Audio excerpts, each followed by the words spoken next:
Okay. So what we've got here, I'll just repeat this, we've got the equivalent of a fault between these blocks of wood.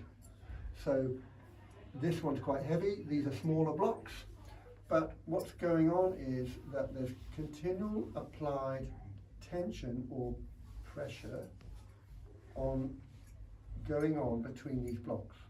Okay, so if I just pull this continually without changing, did you see that little jolt? That's the equivalent of movement on a fault, which is an earthquake. If I keep going, there's another earthquake, there's another one, and now there's a tiny little movement of that block there. So this block of the earth has been moving and now is putting pressure on another area where there's also a fault.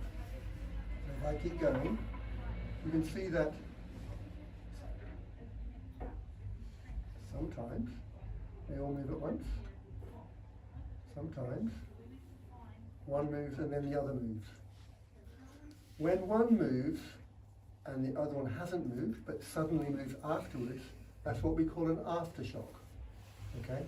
There's been an earthquake, and the earthquake itself has put pressure on one fault, and the movement of that fault has put pressure on another fault.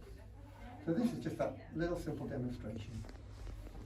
If I keep doing it, there's not much time between the movements, but you can see that sometimes one moves, sometimes they all move like that, which would be a huge earthquake, and sometimes it's just a little movement, okay, like that.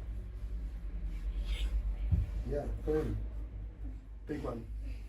Okay, does that make sense? You know the difference between a main shock and an aftershock? Yep. A big one followed by lots of little ones. Sometimes there's a little one followed by a big one, and we don't know if a particular earthquake is a foreshock or an aftershock until we wait a little bit longer and we see that, oh, there's no bigger earthquakes. These are all aftershocks. But sometimes you get an earthquake, and then a little while later a really big one happens, and you think, oh, the little one was just a foreshock. But you can never predict what's coming next. Great.